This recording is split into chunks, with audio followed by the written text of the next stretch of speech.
There we go. What's going on, everyone? This is Ryan with RK Outpost. Hope everyone is having an awesome Sunday, a nice, relaxing last day of the weekend. Or I guess for some of you, if you're in Europe or China or Australia, maybe it's tomorrow. I don't even know. But wherever you are, whatever time it is, I hope it's been a great day for you guys. And let's see who we have in chat. We are here to talk about Star Wars and chill. That's what we're doing today. It's not going to be a super long stream. It's not going to be a super heavy stream. We're just kind of here to have fun a little bit. It's not going to be as long as my normal Sunday streams. But who do we got here? Teresa Martin is here already. What's going on, Teresa? Good to see you here. Mason W is here as well. What's up, Mason? Daniel Gonzalez. Hello there. Hello. We're going to talk about some stuff. We're going to talk about this Rise of Skywalker box office news that came out today. It seems like every time we get an update on the box office, it's a disappointment. Like whatever it is, even if they didn't expect it to make a lot, it was only supposed to make $17 million this year, or this weekend.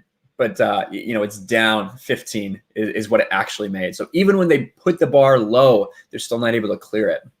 This movie is something else. Great counsel already in the chat. Hashtag cancel Ryan. What are you talking about? Awesome. Who else is here? Runner 5. What's up, Runner 5? Hum Baby Baseball. What's up? I love baseball, man. I cannot wait for baseball season to get back in swing. I'm loving football season. I'm loving football, but and I do love football, but my team's not in it right now. I'm watching the Green Bay Packers, our hated rivals, play right now. They're about to score again and go up on the Seahawks. So that ain't great. Drunk 3PO's in chat. What's up, Drunk? Who else? Doug Krause is here. What's going on, Doug? Christopher Barker. HK47. Hello, meat bags. That was a terrible HK47. Hold on. Hello. Hello, meat bags. I don't know. That sucks. I've never tried HK before, but I don't like it. Panda Express sucks. Listen, my nerdy home's in chat. She says, what's up? Now she's also saying Panda Express sucks. Are you kidding me? That's blasphemy. We already had that fight. Runner 5, am I on Instagram much? Not really. I wish I was on there more often, to be honest. Mostly I just post pictures of myself at the gym. That's like basically what my Instagram is for. Should probably start using it more often and coordinate it with my channel.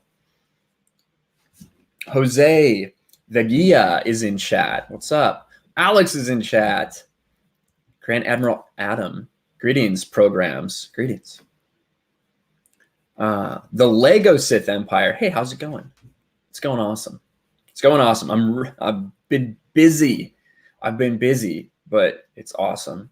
Neil Valentine, one of my newest patrons. What's going on, brother? How you doing? A $2 super chat from the Price is Right review. $2. Always a pleasure seeing my EU bro live. What's up, man? What's going on? I had a busy day yesterday on Geeks and Gamers. For those of you that missed it, we did this huge fundraiser we did a live stream with all the donations, all the super chats, all the proceeds going to Red Cross Australia to help support with those fires. And, we didn't have the big, normal, huge crowd for G&G live streams, but the people that were there gave so much and were so generous. Not to mention, we also had the link up for Australian Red Cross in the chat or in the description of the video. So a lot of people actually went there and donated directly, and we're just going to send in screenshots of them donating directly, bypassing YouTube's cut. So just really special that I was able to be a part of that yesterday with the G&G crew and, the Fandom Menace and getting those donations going. And we did something, a very small thing overall, but, we did what a lot of people could do and trying to get more help there. And then, like you said, EU bro, we did EU Book Club last night on Callum John's channel, where we talked about Darth Bane, Path of Destruction, one of my all-time favorite Star Wars books. Absolutely love it. So that was a blast. So that's how I'm doing. I hope you're doing good. Price is Right. Lou M is in chat. Hello. Smooth Jam. Yeah. So the debate, yeah, on Nerd Wars on Andy Signor's channel. Yeah, I will say that, me and Uche, we dominated. We went in there, we wrecked, and we talked about hashtag release the Snyder Cut. And that's all right. We represented Geeks and Gamers. We represented the Snyder Cut. We felt good after that. Great Counsel laughing it up. Drunk 3PL. Now listen, I know Great Counsel may not agree, and I may not agree either, but the people say, legend says, Drunk 3PO is the most handsome man on YouTube. Now, what I always say to that is, if Drunk 3PO, if he was really the most handsome man on YouTube, he would change his profile picture to Drunk 3PO, but with his face superimposed on it, drinking, the one with him with his tongue out. Like, that's what I think Drunk 3PO should do. Most handsome man on YouTube, got to put your picture in your profile. Hashtag Solo lost money. That is right. Solo lost money. 100%. And just before anybody runs and says, oh, Drunk 3PO, did you know what Ryan said about you? Listen, me and Drunk 3PO are bros and we joke around all the time. So you can go and let him know if we want. But I got Jay's back. He's got mine. And we are brothers. Sports Wars, Geeks and Gamers, Fandom Menace, whatever else. Not Eskimo Brothers. I don't think so. But not that I know of. Love my baseball vids on Sports Wars. Thanks, man. Appreciate it.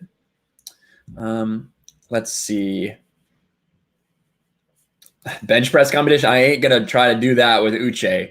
That's for sure. That ain't happening.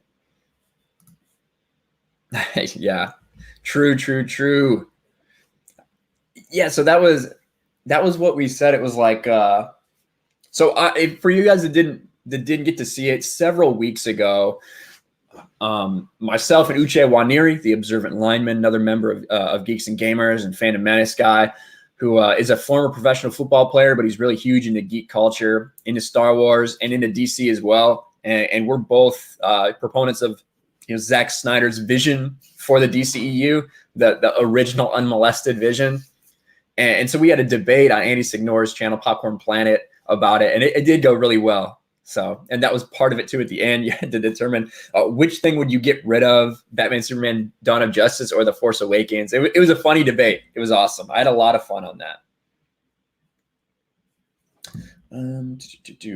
How's the El Salvador house project going? Well, that's a great question. So last I looked, the El Salvador house is at around $8,500 funded right now, which is absolutely insane. Great people like Drunk 3PO, like Jesse from Exaggeration Nation, are going to be going down to El Salvador to help build down there and give those kids some semblance of what we kind of consider a normal life. And that's awesome. Now, I'm not going to be able to go down there for that, but I fully support them doing it. So it's going well, though. It's going well. Yes, we had a conversation for you guys that didn't see it over on Callum John's channel. We talked about Darth Bane and the thought bomb, not the thought GHT bomb, the thought bomb. There you go.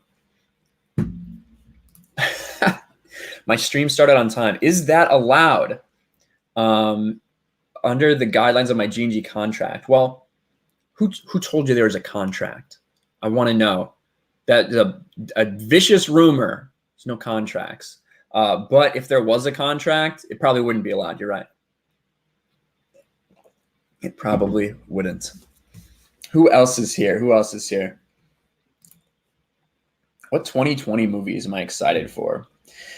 Wonder Woman 84, tentatively. There are some things that concern me about that movie, for sure. In a weird way, I'm kind of looking forward to Black Widow, even though I shouldn't. I did a video on G&G last night about the MCU and kind of the struggles that are already rearing its ugly head with Marvel Phase 4. But one of my favorite MCU movies is Winter Soldier. And to me, this Black Widow movie looks like it's basically just like Winter Soldier style. I would have had a lot more investment in it if it had happened maybe 3 or 4 years ago instead of, after what happened to Black Widow. But I don't know if I'm excited for that, but I'm interested. And then as a huge James Bond guy, I am looking forward to No Time to Die. I'm worried about the writers of that and what we may see. However, I'm always going to get hyped up for a James Bond movie, even if I'm severely disappointed when I go in there. That's just the way it is. But let's see. Ghostbusters Afterlife for you. Nice. I agree with you, Christopher Barker. MCU is extremely overrated. Extremely overrated. Yeah. Lost Jedi 22. There's a playoff football. How dare you? Listen, I am trying to multitask as well. I've got it on. I'm not really paying attention. I do see the Seahawks are driving down the field right now. But, yeah, it's been busy. Doing my thing on Sports Wars. Geeks and Gamers, keeping it on my own channel. One of the reasons this stream isn't going to be as long as it normally is today is because I'm actually working on getting a lore video finished up. One that I've promised and I've just kept pushing back because we've got so much Star Wars news that's broken. And I feel bad for that because I do know that there's so many people that are subscribed to me for like my EU lore videos and stuff like that. But, when there's such breaking Star Wars stuff, it's hard not to talk about. But we are going to get this lore video out no matter how early I need to end the stream. I will get it out. The goal is to get it out before midnight Eastern. If not, then I guess it'll just go up right in the middle of the night. See a lot of people saying MCU is going woke. It definitely seems that way, doesn't it? When you look at Eternals, when you look at Eternals, you look at like what they're trying to do. You look at the verbiage that's coming out from the leadership, like what their goals are. Yeah, it does seem pretty clear they're going the identity politics route. Are they going to go broke? Right? Go woke, go broke. They have such a big machine right now. The MCU is a machine. Disney is a machine. I think that they're going to ride this out for quite a while. There's definitely Marvel fatigue out there. I've seen it in my comment section whenever I talk about Marvel. There's people who are kind of done, ready for a break after Endgame. So we might see that little drop off there. Time will tell. But there's a lot of things going on in the MCU that I am not looking forward to. Oh, more than 500 million for Eternals. Maybe we'll see. Listen, like Disney has this thing like down pat, this mass marketing machine. That's why it was so shocking that Solo made as little as it did with the Disney hype machine behind it. The way that they're able to get their message out there to people, the way that they're able to make bargains with theaters to make sure that theirs are the only movies that will be seen, like specifically with Star Wars and stuff like that. And they get them kept in specific theaters for a very long time. That it was so shocking when Solo made that little money. But we'll get into box office for Rise of Skywalker too. We will get into it. I have an interesting question here from Jay Koch. Ryan, what do you think of Star Wars Explained channel? Do you think they're intellectually dishonest about the new Star Wars trilogy? I don't think that. I think that there's a lot of people out there that want to like Star Wars. And hey, I want to like Star Wars. I wanted to like Star Wars and what was happening with Star Wars after Disney bought it. I think that there's some people that they've spent so much of their time on Star Wars, that if it says Star Wars on it and it's something new and exciting that's coming out, they're going to try to like it. And I do think we saw kind of after Rise of Skywalker what was going on. You could see that finally kind of on Star Wars Explained, at least he was just a little disappointed at the culmination of everything, like a lot of us were. But I'm not going to assume that just because someone says something I disagree with, about the sequel trilogy that they're necessarily like lying about their opinion. Someone can still have that opinion, and even though if I think it's completely wrong, I'm not going to assume that they're being disingenuous and lying. I don't really know what Alex thinks. I don't know the guy at all. I just, you know, I've watched his videos, but yeah, I don't know. I don't know if he's being intellectually dishonest. He may just actually like it, and there's nothing wrong with that. So many people, so many people. My friends are all in the chat. No time to go woke. Yeah, the James Bond movie. No, please don't. Please don't. But I know it will. Oh, I'm so sorry. I love James Bond. I freaking love James Bond. Yay, lore video. Yeah, Rob D. I know. Battle for Middle Earth. Nice. I saw a couple super chats. Let me try to find it. Here we go. 199 from Informal Geek. Thank you. Not 2020, but The Lighthouse is underrated as hell. The Lighthouse. Nice. Yeah, I haven't really looked too much into that. So I will have to check that out. Thank you for the super chat, Informal Geek. Appreciate it. The Price is Right review again for $5. On the Darth Bane trilogy, I wish Drew would write a new book trilogy on the new Sith Wars from Lord Hoth's perspective. Complete the Sith Wars story. That would be interesting. That'd be interesting. I think that, I don't know about a trilogy. You might be able to do that in like one book. A trilogy just on that would be pretty crazy. But I'm sure Drew would be up for it. Drew wants to write more expanded universe stuff. We know that. Like, he's come out and said it multiple times. And I think one of the things that's so cool when you look at where Star Wars goes from here, right? When you look at where Star Wars goes from here, what they said 5 years ago when we put up those billboards the first time, or the one billboard the first time to ask for more legends, they said, well, we're focused on the Star Wars sequel trilogy right now. We're focused on the sequel trilogy right now. And so I saw somebody in chat. I got to highlight this real quick. Brian Sinnel, BS Outpost. Says it wasn't the book stream last night. It couldn't find it anywhere. It was last night. It was over on Callum John's channel. If you look at my community tab, I believe I linked to the video on there. So you should be able to check it out there. But yeah, trying to spread it around, spread the love to other channels. But sorry, that just distracted me with that parody account. But they said that we're focused on the sequel trilogy right now. After that, we'll look at the possibility of continuing Legend, continuing EU. Now, was that lip service to just satisfy people? Probably.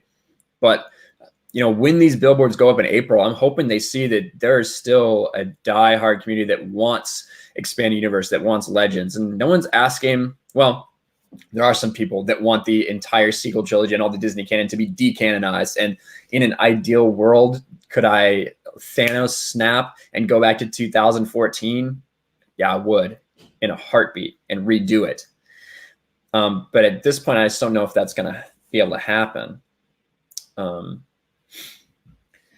Man, I am about to sneeze, but I don't quite. Oh, fuck. God damn it. Surprised me. I thought I was not going to sneeze, and then I did. That was weak and girly. I'm never going to sneeze like that again in my freaking life.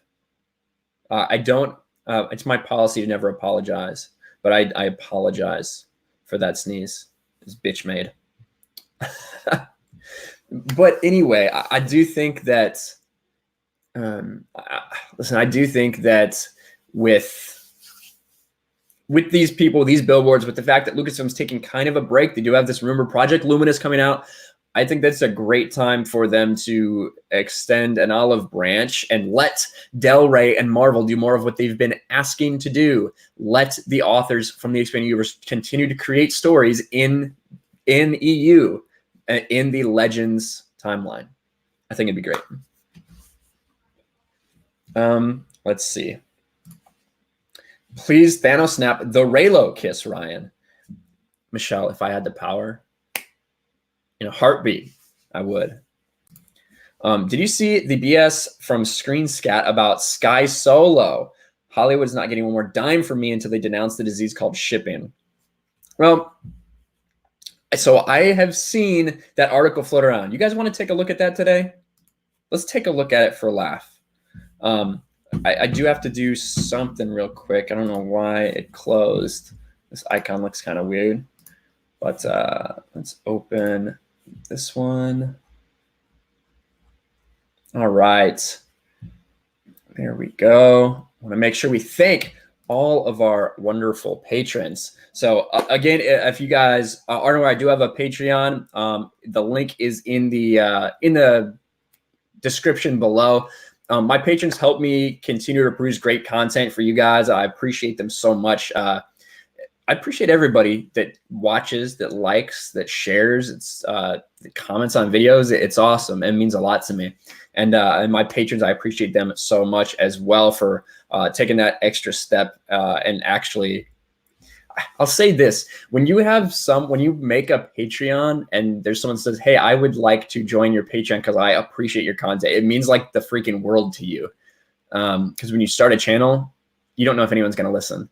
So it's a really cool feeling. I appreciate all these people so much. So Teresa Martin, Mexican Iron Man, Lost Jedi 22, who's in chat. Neo Valentine, who is in chat. Mary Mayhem, what an ass, what a bitch, what a cuck. George, Big Dick Lucas, Rosetta Allen, Bionic Belly Button, RC from the NYC, Riff Magos, Thick Karen, The Geek Blend, and our newest patron, Finn, who just became a patron this morning. Thank you so much.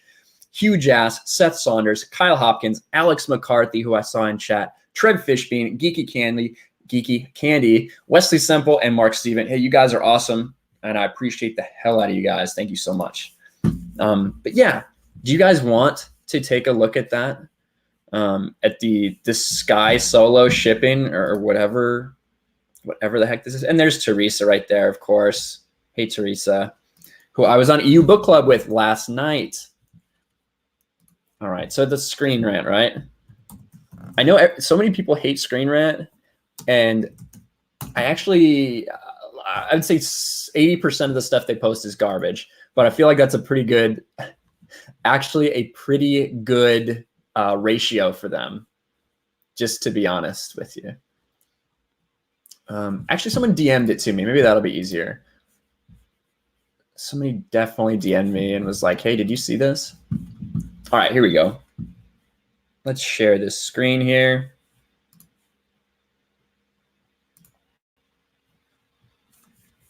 All right. Why is it like this? This is usually not the format that it looks like. All right. So are you guys, hold on. Are you guys prepared? Please no shipping, speaking for the dead says. So yeah, so shipping in and of itself is weird. For some reason, the fire alarm is chirping in my house. I'm going to be really mad if it goes off. Anyway, shipping in and of itself, listen, you can think whatever you want.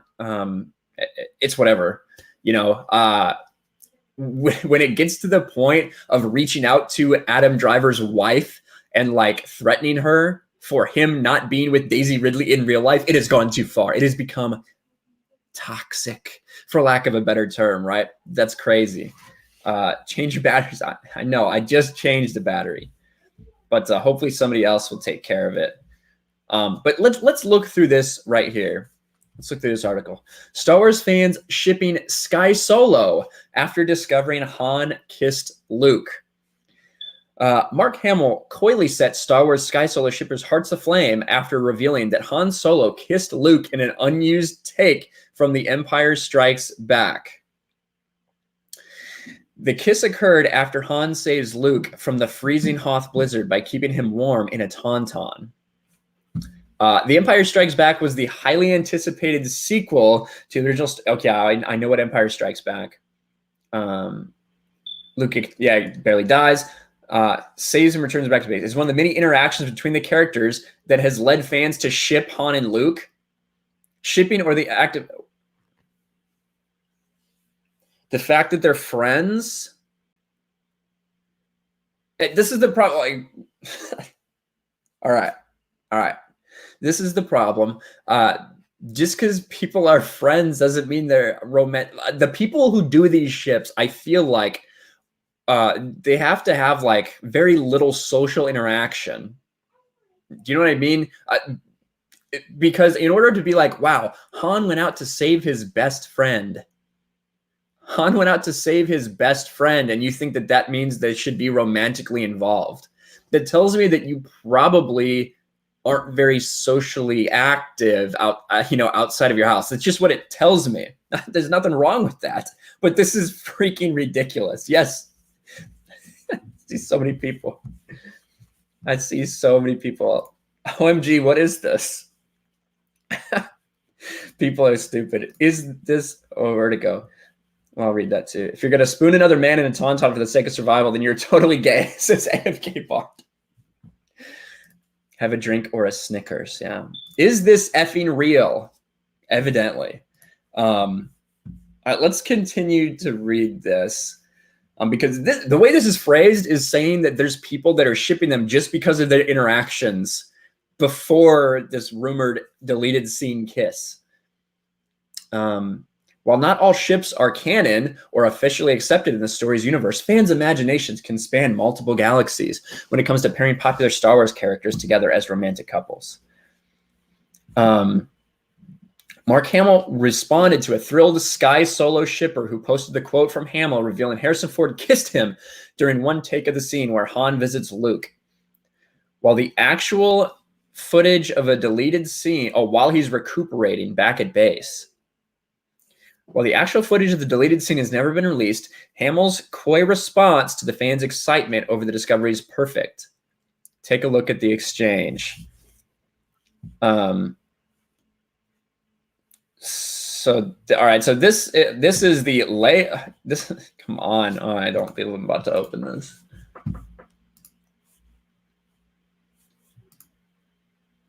Is this Han Solo? This is some fan art. Okay, it's like the scene where I've been hurt and Harrison comes in and says, "Hey, you don't look so bad to me. In fact, you look strong enough to pull the ears off a Gundark." I reply, "Thanks to you." And his line was supposed to be, "That's to you, Omi Jr.," but he didn't say it. He gave me a little kiss. So this is something that like Harrison Ford was doing as a joke. That's definitely what that sounds like when you read that quote. Like, he was just sitting there, and I don't even know if he was on the lips. I freaking doubt it. Yeah, you know, this is so weird. It's clearly not meant to be in this story. Mark Hamill says, "I never kiss and tell." Jesus. This is kind of mind-blowing. Lost Jedi 22. You're right. You're right. They are weirdos. I can't quit you. Can't quit with me? I guess Han doesn't. Oh my God. I guess Han doesn't think Luke smells bad on the outside. Jesus, that's a good one. That's a good one, Steph. This is very strange. I'm just going to say. Yeah, Inya. Oh my God. $2 super chat from Nerd Cookies. Shippers are the same people that make dolls kiss. It's pretty true. It's pretty true. Wow, that's weird. This is just going more into shipping. Obviously, we saw what John Boyega thinks of shipping with the smackdown that he laid on the Reylos. Well, that's not even true. Just mostly the Reylos. I don't think he cares about shipping.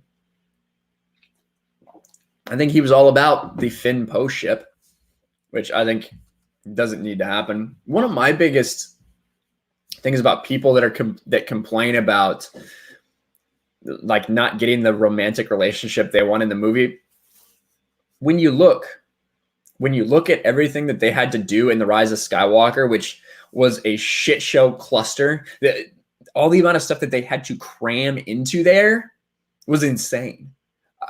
And it clearly shows the pacing's entirely off. This movie should have been at least an hour longer, even if you just had what it was, to like let it breathe a little bit. It still would have been garbage. This JJ cut, that is absolute garbage. The JJ cut is just more shit. It wouldn't fix this movie. This movie's awful. However, it's not like when people compare the JJ cut to the Snyder cut, it's like, wake the fuck up. The Snyder cut, Joss Whedon's version of Justice League only used like 10 to 15% of Zack Snyder's original shot footage. All the rest of it's reshoots. It's a completely different story. So whether you think you like Zack Snyder's version or not, it's not the same movie. It's not just a longer version. That's what a lot of people are under the impression, and it's just not true. I kind of got Raylos probably evade their taxes. That might be the best thing about them. Oh, Raylo makes me want to gouge my eyes out. Wow, look at that. Just when you think shippers can't get any worse, but it did get worse. That's always the moral of that story, I believe. They're evolving to Sky Solo. So did anybody else tell me, you guys, what do you think the name of the Finn Poe ship is? And I guess I just kind of said it there, but what do you guys think the name is? Because when I read an article, I saw something I'd never seen before. The name of Finn and Poe's ship. I want to hear your best guesses. I want to see what you got. See if maybe, I'm just completely wrong. Foe? Foe is a good one. Who cares?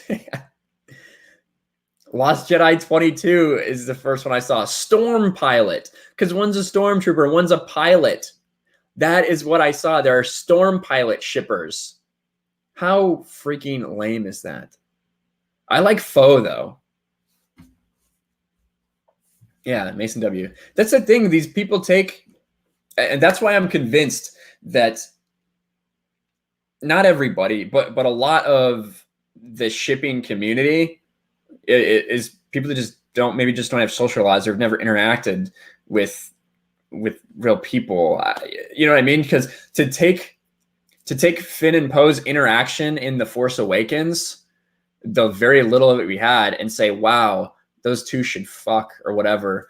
I just think that you've never really had a real relationship before. Maybe I don't know. Maybe that's just me. What do you guys think?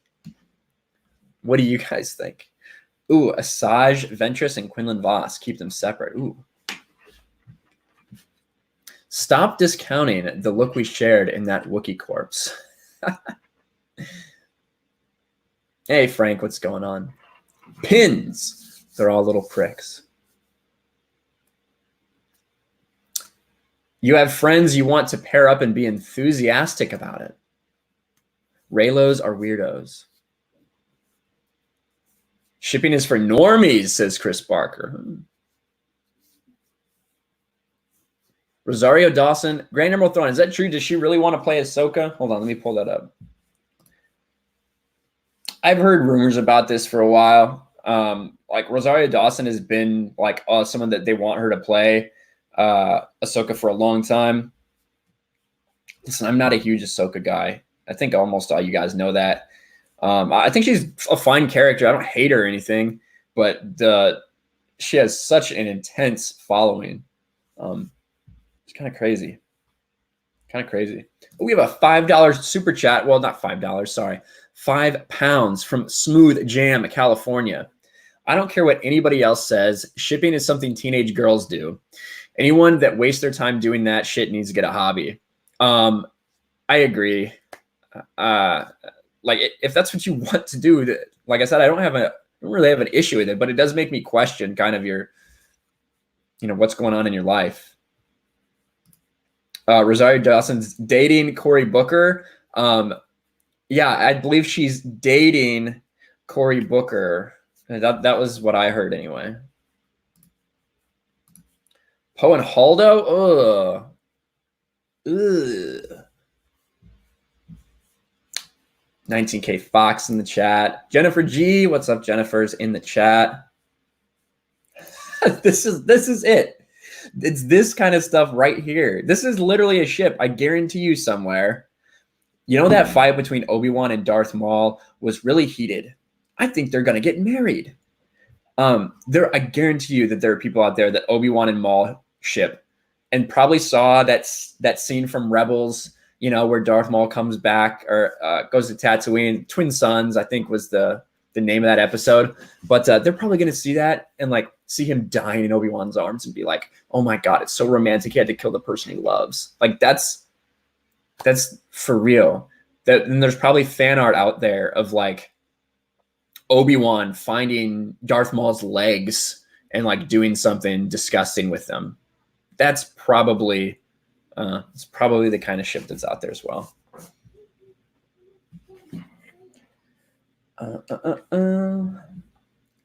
Palp Jade. Ooh, I bet Mar doesn't want to talk about that. I bet Mar does not want to talk about that. Is YouTube your full-time job, or do you have another career? I would. I definitely have a full-time career. I would not be able to. I would not be able to live off of YouTube. That's for sure. Or if that was the case, I might have to move to like some place that's like super cheap and get a little cardboard box or something. But yeah, I have a full-time job somewhere else. This is definitely I don't want to call it a hobby because I'm spending literally all of my time not at work doing this. So I think I feel it's a little more than a hobby, but I'm definitely trying to grow it and keep doing this. But yeah, there's so few people in the grand scheme of things that I think can do YouTube full time. It's a lot of time and a lot of effort, and it's for those people that do like dedicate themselves completely to YouTube and build their stuff. Full credit to them, full power to you, because it's not something that's easy to do, and it can be gone in the drop of a hat. You know, we've seen people. We've seen people. I'm not going to name any names or anything like that, but we've seen people that have been at the top of their game on YouTube, and then one little thing happens. Whether it's you say, and obviously PewDiePie survived, right? But whether you say a naughty gamer word, or whether you strike a channel down when you shouldn't, or whether you decide to make your entire business about deepfakes instead of like content. We've seen people go from high to very low in a matter of days, weeks on YouTube. So it's few and far between, in my opinion, the people that can actually do it. So, and I saw DM ask, "What's my real job?" I don't talk about that. It's not something I really like to get into on my channel. But I appreciate the interest, though. Hux and Kylo. I would call that cucks, Benzo. Oh my God, Jabba and Boss Nass. Ugh. What do you guys think of Ryan works for Disney? What? No, I do not. That would be funny, actually. That would be funny. I'm a Disney insider, guys. Secretly infiltrating. Ryan's full-time job is a full-time V-neck model. Well, I ain't even wearing a V-neck. So you're shipping Tantive 4 with Imperial Star Destroyer. I think so. Yeah, I think you're doing it right. There are tons of Ahsoka and Anakin shippers. That's right, Brian Sinnel, BS Outpost. That's very true. I see all the hold on. I see all this stuff here. Ryan is a first order spy. You guys are guessing what I do. Personal assistant to Kathleen Kennedy.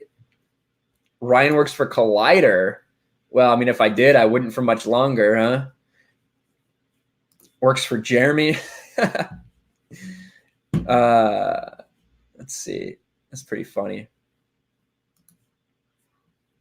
Yeah, it is. Yeah, so guys, guys like Gary and Jeremy, they're obviously, they can obviously do it.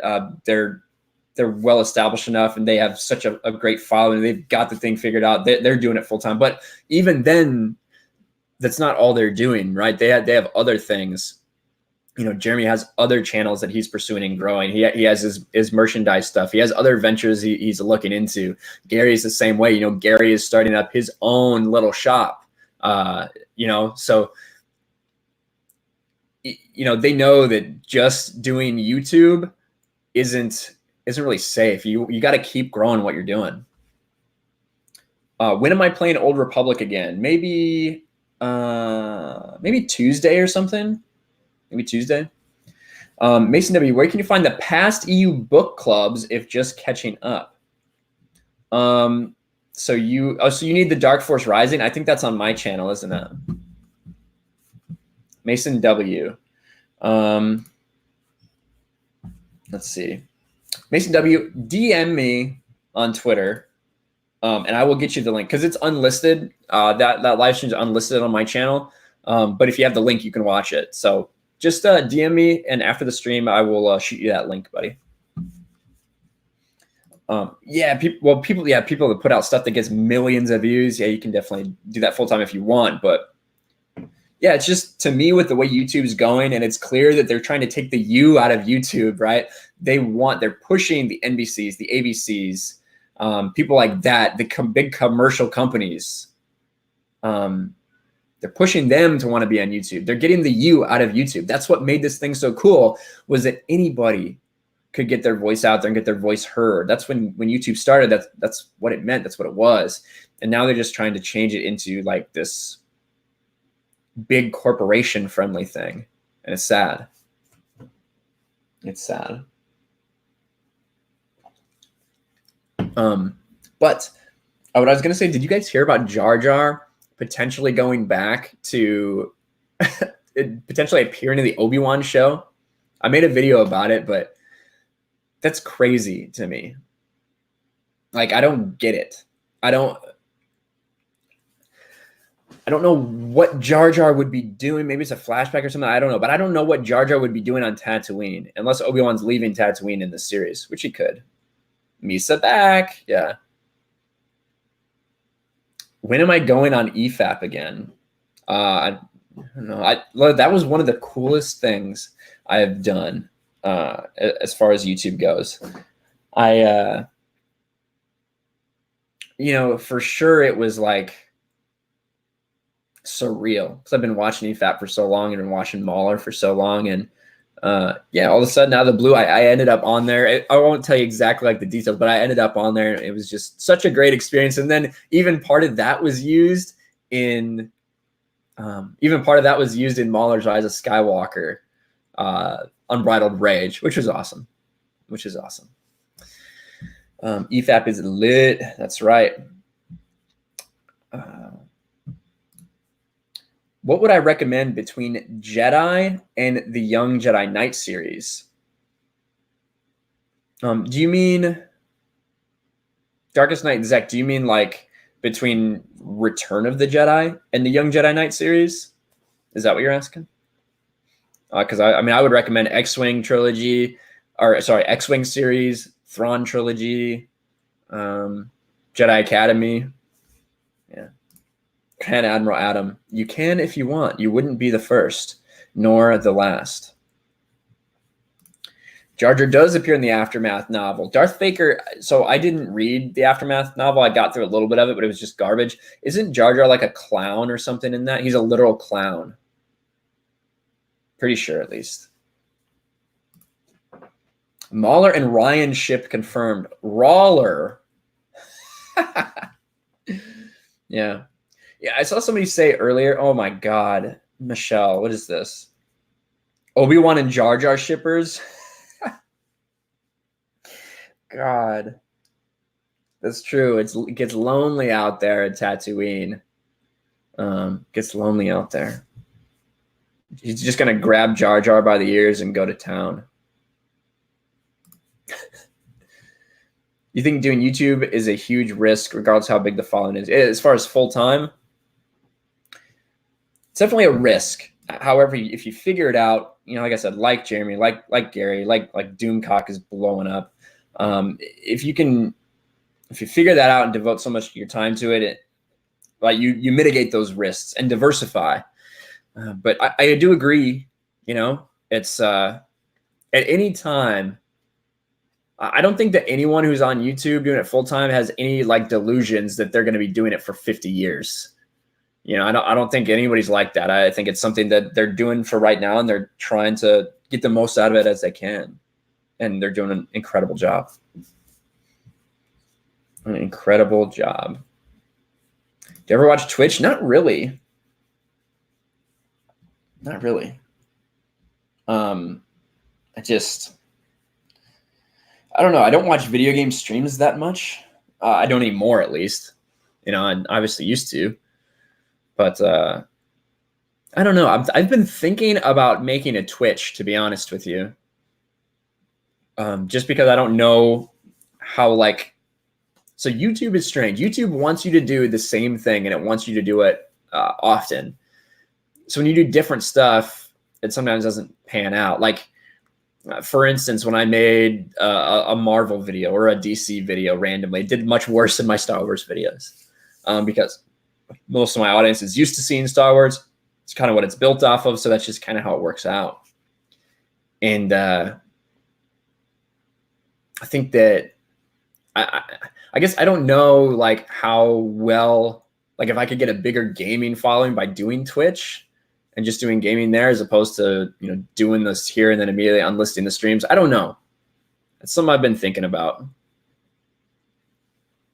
Use Mixer, huh? Who is your favorite Star Wars EU character and why? I feel like that changes day to day. I would say Darth Kaitis. I'd say Jason Solo, probably, but that's kind of easy.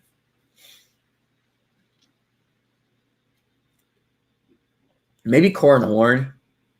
I've always loved Corran Horn, even before he found out his heritage. When he was just a starfighter pilot, just an X-wing pilot, I immediately like fell in love with that character. Not fell in love. Don't start shipping me and Corran Horn, but you know, I immediately had a deep appreciation for him and was really, really invested in him immediately.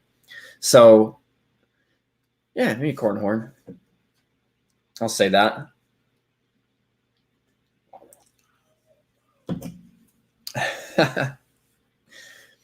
We have a super chat from Lethal Lightning. First, Michelle says, Babu Freak's a secret Skywalker? What? As long as he wants to. Let's see. Lethal Lightning, Australian, $2. Listen to Ricky Martin music with me. Well, I don't want to get copyright claimed. You know, I don't necessarily want to get copyright claimed. And you looked like a freaking tool dancing like that, Lethal, but you were brave. You were brave. And we've got a troll in chat, guys. Actually, it's strange that here, we'll mod the troll. But we've got a troll in chat saying Baby Yoda just to freaking trigger me. I know that's why he's here. But what's going on, Jeremy? Baby Yoda in the house. You know who is always trolling me with Baby Yoda crap is Krista, Darth Barbie, all the freaking time. All I do is come into her stream just to support her, to, you know, show her some love. She's playing Minecraft or whatever. I'm just like, hey. And she's like, oh, there's Ryan, the Baby Yoda hater. She's always like screaming. She's always screaming at the mic. So I was like, oh, I won't do it because I don't want to hurt your ears. She's always screaming at me when I come in. That's all right. I'm used to it.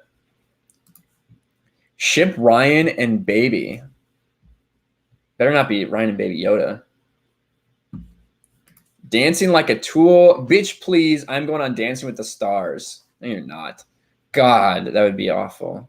You don't even understand how it works, Lethal. You don't even understand how Dancing with the Stars work because I saw you tag some like random celebrity and you were like, let's do Dancing with the Stars. No, you pair up with an actual dancer. Freaking Australians. Oh God. Daddy Waffle happening. No way. Everyone should know that iJedi is probably the best EU book. I love iJedi. iJedi is one of my favorites of all time, in fact. And it's written in first person. It's really cool. And there's Jeremy. Seriously, thanks for running that stream yesterday. Amazing job from everyone. That's really true. it was incredibly outpouring of support that we had from the Geeks and Gamers team, from the Fandom Menace, from fandom in general. It was incredible. If you guys are just getting here, I explained a little bit earlier, but yesterday on Geeks and Gamers, Jeremy wasn't able to join because he had some stuff going on, but we ran a live stream where we raised a bunch of money to donate to Australia. So all proceeds, all the super chats, all proceeds from that stream will go straight to the Australian Red Cross. We raised a lot of money. The final numbers aren't in yet, but it's significant. And then we also had a lot of people, because we put the direct link too, if people didn't want to give YouTube the 30% of their money, if they wanted to give it just straight to Australia, to the Red Cross, they were able to do that as well. So we had people screenshot, and we have no idea how many of those donations went through, but pretty incredible, really moving to see all that goodwill from this community. So thank you, Jeremy. I appreciate that. Baby Yoda is technically 40. I think he's 50. Don't hate on Steph. Why are you defending Lethal Lightning? Let's see. Now that's trash. I'm teaming up with some hot celebrity with Mad Titty and gonna dance Ricky Martin. Okay. Okay. That's fair enough. Fair enough. Let's see. Shipping Lando with the Millennium Falcon. That literally happened. That literally happened. All right, yeah, I mean, Jeremy's going to bounce. Yep. Thank you, Jeremy, for stopping by. I appreciate you, brother. Look at that. Over 3,000 Australian dollars was raised. And I don't know. I guess I don't know. Lethal was kind of keeping tabs as it was going. I don't know if that's before or after YouTube's cut. So we'll see what happens. But either way, a lot of money. But let's get back to there's so many random ships going on in chat right now. It's pretty crazy. Daddy waffle happening. It is indeed. Do you remember what books talked about Neja Halcyon? I guess I've never said that out loud. Halcyon. Karan Horn's who Karan Horn is descended from in Clone Wars novels. I'm not super up to date on the Clone Wars novels, like at least the TCW connected ones. I know, that Corrin has the flashbacks in iJedi, so like seeing everything from the Kamasi's perspective. Yeah, I don't remember any books specifically other than that. I do know he makes a couple appearances though. I'd have to think. But let's get to what I actually put in the title of this stream and the Rise of Skywalker box office. Baby Yoda and Babu Frick. Interesting. Let's see. The numbers. That's what we're using. And add the stream again. All right. God, this is a really long way away. Let's whoops. That is stupid. I was doing it on the wrong screen. Let's try this. There we go. Look at that. Now even the old people can see it. All right. So this is the box office for this weekend. A couple of interesting things here. As you guys know, The Rise of Skywalker is... Say Speaker for the Dead's in chat. What's up, Speaker for the Dead? Good to see you here. Rise of Skywalker, I don't care how people want to spin it. This movie is going to make $1 billion. Right now it's sitting at around 989 million globally. It will make $1 billion. People will try to say that's a success. But it's just not. It's just not. At least it shouldn't be, right? When we see the production budget is $350 million, you factor in everything. You factor in the cut that they're taking away. Right now, they're sitting at about $90 million profit. And that's if you believe the numbers that we're getting from Disney. That is not a lot of money. This movie's not going to make too much more.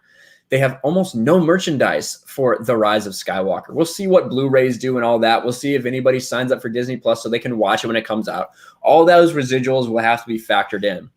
But when you think that this is the end of the Skywalker saga, do math like Odin. I can't. He's the boss. He has that all figured out. If you guys want to get a detailed box office breakdown, check out the one that Odin posted to Geeks and Gamers this morning. It is doing fantastic, and it's for a reason, because he makes great content. But he breaks it down in depth. But it's barely made money for as much as they had to spend on it. And for it being the finale, it's a joke that it's as little as it is. To go from $2 billion to $1.3 billion to just cracking $1 billion is kind of pathetic. And it's finally knocked off the top because it finally has a movie that came out that can challenge it, 1917, which people are saying is awesome. And I'm looking forward to seeing it myself. But when you look at The Rise of Skywalker, it was projected to make 17 million. It only made 15, 56% drop. For the fourth straight week, it's dropped over 50%. It's over, I think it's 91% total of what it was opening weekend. I think the worst ever was actually Batman vs Superman, which was at like a 95% drop by the fourth weekend, which is insane. But look at Jumanji: The Next Level. It's been out an extra week. It almost made as much as Star Wars: The Rise of Skywalker. How incredible will it be if by the following week, imagine if Jumanji makes more money than Rise of Skywalker next week. It could definitely happen. Jumanji only had a 47% drop, and it went out of a lot more theaters. Look at the theaters too. Jumanji's in 3,900. Rise of Skywalker's in 4,279. If you look per theater, Jumanji is making more than The Rise of Skywalker right now. So is Just Mercy. That's making more than The Rise of Skywalker as well. Interesting. When you look at per theater averages, obviously. Could you guys imagine when Babu Freak? Yeah. Could you guys imagine if Jumanji makes more than it next week? That would be the headline. That would be the headline. You'll go see Jumanji just to make it happen? Maybe I will too. Maybe I will too. That'd be pretty crazy. But so that's the news. You know, it's still dropping off hard. There's actually an article by our buddy Scott Mendelson, The King Shill. Star Wars: The Rise of Skywalker is the first billion-dollar disappointment. And he's tried to explain it away like The Force Awakens gave us too big of expectations, right? I just don't agree with that. I do agree that Rise of Skywalker, or that The Force Awakens was overhyped. And we all know that well, a lot of us know that now. Looking back at it, I think a lot of us can agree that it was overhyped. It was not as good as everyone says it was. I hated it from the beginning, personally. I was not invested in the story J.J. Abrams was trying to tell us. However, a lot of people had good feelings coming out of it. It was like when The Phantom Menace came out and there was all this buzz about Star Wars being backed by the Disney marketing machine, $2 billion. Is that necessarily what we should have held all of them up to? Maybe not. However, this is the finale, the end of the Skywalker saga. If you had actually given us characters that we gave a shit about instead of killing off the ones and bastardizing the ones that we do care about, this movie would have made Force Awakens money, no doubt. Could it have gotten to Endgame level? Possibly. But instead, you go from here to here to here. Can you see? That is unacceptable if you're Disney and you buy Lucasfilm, or you buy Star Wars and that's what you get from Lucasfilm. That is just simply unacceptable. We have a $5 Australian super chat from Lethal Lightning. Use this to buy Batman 86, support good comics, and show support for Batman getting his balls back from the castration done by Tom King. Well, I have to do that now because you gave me that money. You have told me Batman 86 is good, and I trust you. I trust you. With my life. You liked BB-8 in TFA. We got another super chat.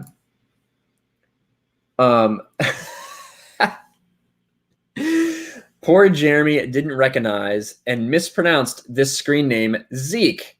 Darkest Night Zeke. Hashtag educate Jeremy. That might be harder than canceling Jeremy, to be honest. We all know that he does not like school. Dropped out of high school. We know that. So it may be something hard to do. Maybe we should hashtag EU educate him.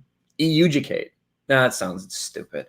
But I do appreciate the super chat, Darkest Night Zach. That is funny.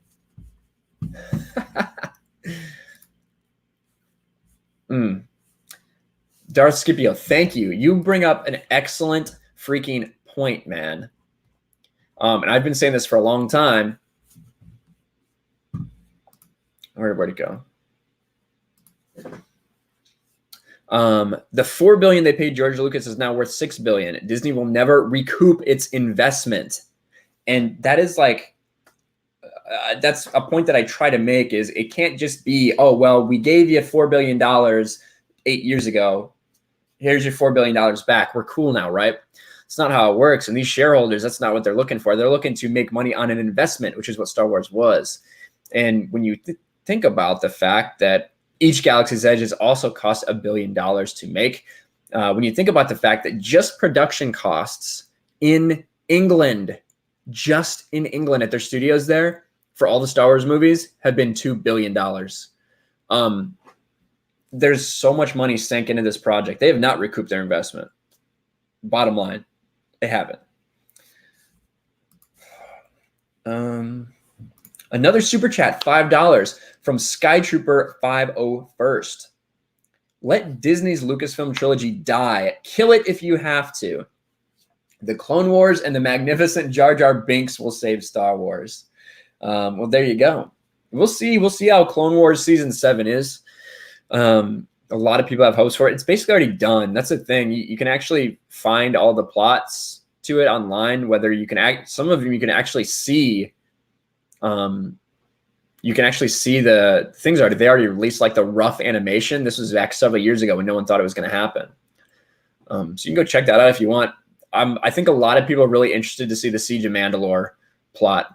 Definitely. So many people want to see that because they've tied it so much in with Rebels. They've tied it in with the Mandalorian. If you're into that stuff, you probably want to see that. Hacked Riders, it's true. Jurassic World is selling more toys than Disney Star Wars. That is sad, and that's true. I've actually seen Jurassic Park toys, Jurassic World toys. I have not seen hardly any Rise of Skywalker toys. It's like they just admitted defeat. It's crazy. I've never seen anything like that. I've never seen this few, even when there's no Star Wars movies out. I've never seen so few Star Wars toys. Makes no sense. No sense at all. Yeah, the last thing that George wanted. Yeah. Frank Hernandez for Philippine 50. I think that's $50. I don't remember exactly what they use in Philippines, but in Mahler's voice. Does it hurt? Does it hurt? Is that a good enough Mahler Kylo Ren impression?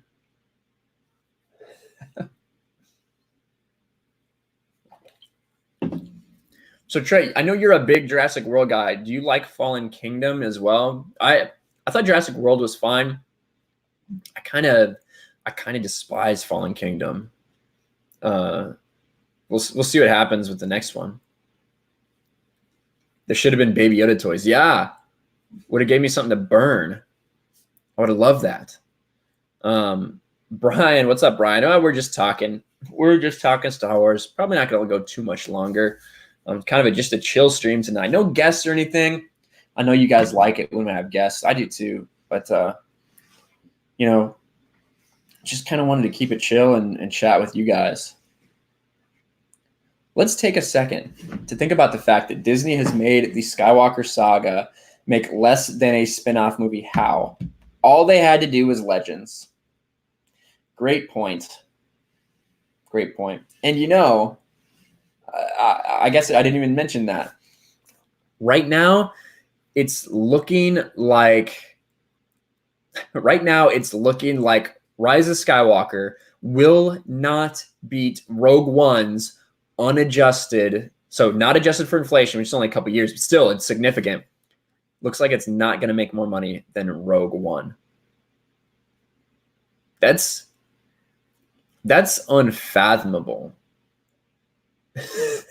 The end of the Skywalker saga, or the Palpatine saga, as we like to call it now, not going to make more than Rogue One. And it's funny, I made a video for Geeks and Gamers, and I talked about it, and I said, hey, Rogue One to me, like, was a little bit boring. Like, I don't think it's some great spectacular film like everybody else does. I think it's good, but I think ultimately it's pretty dry and boring and forgettable, except for the last 10 minutes. You know, you could have made that movie like 20 minutes long, because you just don't, you know, the characters are going to die the whole time. I think the Jyn Erso is really boring. Yeah, but that movie is going to make more than the end of your saga. Incredible. They better not ruin Obi-Wan. Well, the problem is now in this universe, what point does Obi-Wan have? Like, he's going to watch over Luke and make sure Luke grows up to be trained. And then, you know, him and Anakin overthrow the Emperor for what? He doesn't die. He's still alive. You know what I mean? Like, they've already kind of ruined that, unfortunately. And it's really sad. But I do think there's only so much they can do to actually ruin Obi-Wan between who we got at the end of Revenge of the Sith and the beginning of A New Hope, right? You still have that. That is still going to happen. So I don't know. And then somebody asked me, I missed it in chat. Somebody asked me if I'd seen the Kenobi fan film. I have, and I actually did a video about not specifically the Kenobi fan film, but I did it on I focused on that because it would just come out, and I said how Star Wars is not dead. We have so many people saying Star Wars is dead right now, and I actually know Speaker for the Dead's in here. We actually had a little interaction where there's something he posted on Twitter about a lot of people saying that Star Wars is dead, and Star Wars is not dead to me. There's a reason I talk about it. There's a reason I talk about it passionately. Because I do not believe Star Wars is dead. I know Star Wars isn't dead, or else we wouldn't talk about it. We wouldn't get as angry as we do about it if Star Wars was dead. Is Disney Star Wars dead? Maybe. That's an argument you can make. But the content we have, the fan films that are being produced are better, are more enjoyable than what we're getting from Disney. The Kenobi fan film was excellent by Jamie Costa, who he actually commented on my video. I thought that was really cool. But you know, that thing's got 2.5 million views. I just looked it up here. 2.5 million views, posted 2 weeks ago. It's great. If you haven't checked it out, I would. You just look up Kenobi fan film, be the first thing to pop up. And yeah, between that and what we have with the expanded universe and all the discussions we can have, the EU book clubs that we're doing, Star Wars is not dead. Far, far from it. And in fact, I think in a lot of ways, things like the EU and Legends and fan films are more alive than ever because we've been forced to go back to that because of the stuff they're giving us. So the real Star Wars is not dead. Yeah, that's what I say. That's what I say. RIP Angry Birds. We got a $2 super chat from Jonathan Cortez. Bro, why you hate Baby Yoda species so much? So there's a couple levels there. There's a couple levels of problems there. And I do think that hold on, where'd it go? Somebody said preach, bro. I wonder how there you go. Thank you. I appreciate that. And then do some canon book reviews. They'd be hilarious. I might think about that, Kareth. I might think about that. But back to Jonathan's super chat. Why do I hate Baby Yoda? One of the reasons for that is the fact that when I saw Baby Yoda, I thought it was pandering. It's pandering to this, and it's worked. That's a real problem. It's worked. They're pandering to the group of people who are just talking about how cute Baby Yoda is, don't know anything about anything. They just know it's cute, and that's all they care about. That probably is good marketing for them, to be perfectly honest. It's worked really well. To me, when I saw Baby Yoda, I'm like, what the fuck are they doing? Because I'm someone who followed the entire expanded universe and would have loved to see a Yoda origin story, a story about Yoda's species. But the fact is, George Lucas said that he did not want that to happen. He specifically forbid people from exploring it. He wanted it to remain a mystery. And so for them to use that mystery, this mystery that George wanted to be left a mystery, and for them to make this a central part of the plot of The Mandalorian really pissed me off. The first thing right away. Like first episode, end of it, that happened for me. The second episode comes along and you see Baby Yoda with no training. He's an infant. He has no training that you can think of. He's about to die. He doesn't use the Force. Mandalorian has to save him, but then Mandalorian's about to die and he decides to use the Force to pick up this mud horn and pick him up from out of midair, something that would take even Rey maybe a lot of effort to do. Put it in that kind of perspective in this Disney Star Wars thing. And he just does it, with ease, right? With ease. He passes out afterwards, whatever. I don't give a shit. He was able to do it, right? He was able to do it. And I'm like, they're going to use that to explain Rey, to explain why Rey is able to do this without any training, just instinctually do it. And then again in episode 7, when he uses the Force healing right before Rise of Skywalker, it's like, wow, they're setting that up. They're using that to explain why Rey's able to do that. How does he know how to do that? The reason they explain Rey did it is because she read it from this fucking ancient text. So are you telling me that this creates so many problems? You're telling me that this Baby Yoda knows how to use Force healing, that Rey had to learn from these ancient texts. She didn't just know it. They specifically call out in their canon that she learns it from reading these old books. Was Baby Yoda reading those old books? Did he get trained somehow by people that are doing that? Like, what's the story? How does he use Force healing? And if it's not that way, if he just somehow trained it or instinctually knows it, then why weren't people using Force healing for the past thousands of years? And that's the problem. They don't think about these things. The story group doesn't think about these things anymore. They're out there playing. They're out there defensive, like reacting to stuff instead of being involved in the craft of these stories. Because I actually, I actually have. As much as I dislike what Pablo Hidalgo's doing to fans, obviously, and the asshole that he's become, I think that I know Pablo Hidalgo. I've read his stuff that he has written for a long time. I've seen interviews with him for a long time before Disney bought Star Wars. He's too smart a person to let. I think that he's too smart to let some of these things fall by. If he was talked to about it, I think he would point it out and pick it up. Is it that he just doesn't give a shit anymore? Or are they not involved? I personally think they're just not as involved as maybe we think they are. That's just my theory. Matt Martin's a sharp dude. Leland Chee's a sharp dude. I just can't imagine that they're that involved. It just seems to be reactionary. And then the second part of the whole Baby Yoda thing is the way people reacted to it. And the fact that they're not seeing these same problems that I am with it. They're not looking at the fact that George Lucas didn't want the species explored. They're not looking at the fact that they're going to use it to explain away Mary Sue Ray. They're not looking at the fact that I was sold on Mandalorian as this badass dark hero, and it turns into baby daddy in space. It was just completely subverted my expectations. This light tone with this dude being a dad.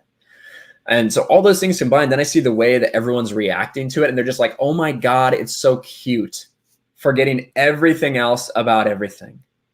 And that's why Baby Yoda pissed me off. It's not just him. It's also everyone's reaction to him. Ableists.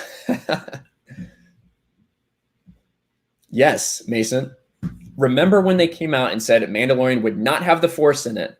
Yeah, I should have said that way. Yeah, just like when J.J. Abrams said Khan was not in Star Trek 2. Yep, agreed. Agreed. Let's see. Yoda. Not my kid, that is. Look nothing like me, he does. Agree. That was like my first ever live Yoda impression. How did it go? Thought it was decent.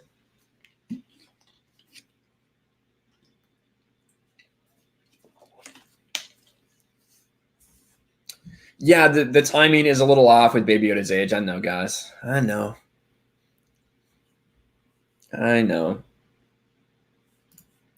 We will be able to judge Baby Yoda using those powers when we learn his backstory. Well, until we learn his backstory, I'm not going to assume that.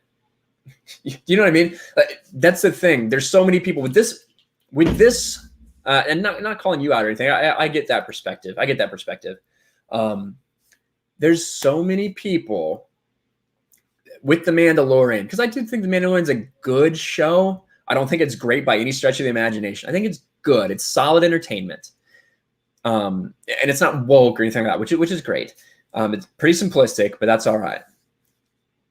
So many people overlooking things, overlooking plot holes, overlooking other things in The Mandalorian, that if Rian Johnson or J.J. Abrams had written that, they would have been crucifying them and nitpicking for it, but they're not, because it's Dave Filoni and Jon Favreau.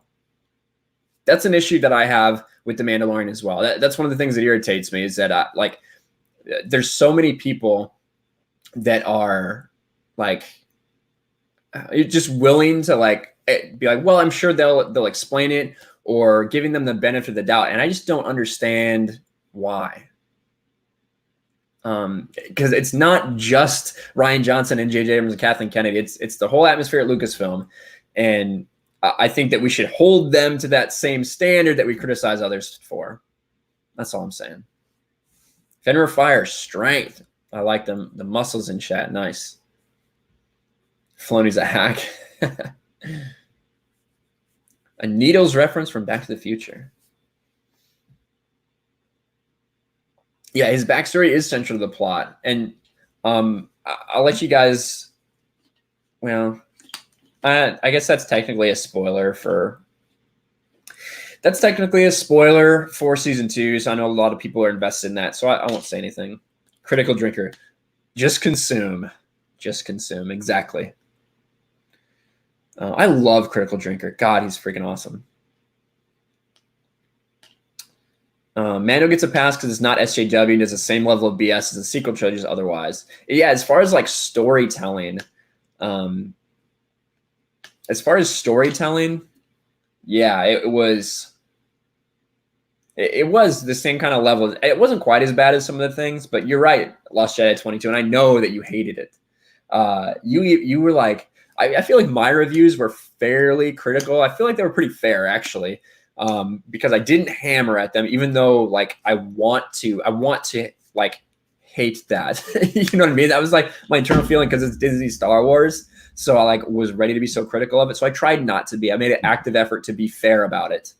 But yeah, you're one of the people who just absolutely hated this show.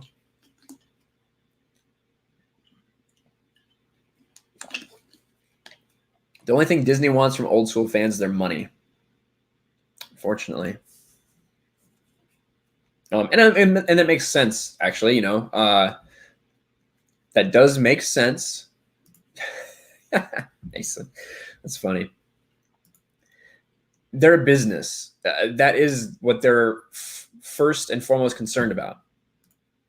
The problem is, I think, in the long term, when you abandon so many people that would have supported you, that's not a good business move in the long run. So I think that's kind of the position everyone needs to come from.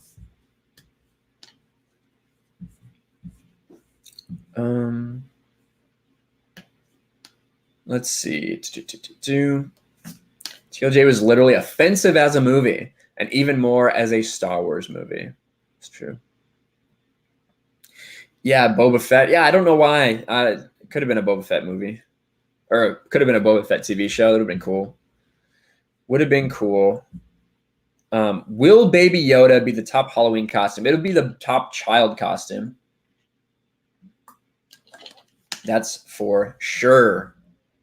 I can almost guarantee that. But we have been going on a little while here. So I'd said it was going to be a short. I didn't actually plan to go this long. But we're going to start wrapping it up. It's been a great stream, guys. I kind of enjoyed just doing it solo. I usually don't do solo streams unless we're unless we're playing video games or whatever. But yeah, the time went by really fast. So the time went by so fast. I don't know if I'm going to be able to get out my lore video because it's going to take me way longer than 3 hours to edit this whole thing together. You know what I should do is I should release it tomorrow morning, maybe tomorrow morning. Someone in chat is like asking for mod. Damn Creek Craft Plays. I've only got a couple mods on the channel, but I appreciate the sentiment. So I will work my butt off tonight to get my lore video done. It will be edited by the end of the night. I just won't be edited by 2 hours when I usually release a video. But either it'll be first thing in the morning or my 2 p.m. Pacific release, for sure. No, hey, that's okay. Don't worry about it. Don't worry about it. No big deal. I was just letting you know. Sorry, what does that say? Vader needs his own movie. God, that'd be cool. Oh, and we got a super chat here from Terminus EST. Terminus Est. $5. What's the deal with Mike Zero? Is he only doing what he does for clickbait? Just how much can he be trusted? Listen, I don't know Mike Zero. Don't know him at all. But I think that he is doing clickbait 100%. That's just my feelings. I guess you can judge for himself. I don't think that you should take anything into your reports as truth. I think you should take it all as a rumor. I'm not saying he's making stuff up, but what I am saying is that if he hears it from anyone, he could like with what he's doing, he could just go on Reddit. And I've done a couple of videos like this, just talk about posts on Reddit, but I've prefaced it with it's clearly a rumor and everything. Yeah, I think that Mike just looks for stories and it sounds interesting and he makes a video about it and makes it sound legit. And it's working for him. But I wouldn't trust anything he takes at face value. Not at all. But thank you for the super chat. But I have no problems with Mike Zero at all. Zero lives in the future. That must be it. Secretly George Lucas, yeah. So somebody asked what time it is here. I'm on Pacific Standard Time in the United States. So that is, let's see, almost 6 o'clock p.m. right now. Almost 6 o'clock. But thank you guys so much. Let me thank my patrons before we go. Oh, and Orville Nation with the super chat. Dude, congrats on 6K. You are kicking ass. Well, thank you, man. I appreciate that. Yeah, that happened sometime last week. I really appreciate Orville Nation. You're doing great things over there too, man. I'm looking forward to getting into Orville, actually, especially once the new season starts coming out.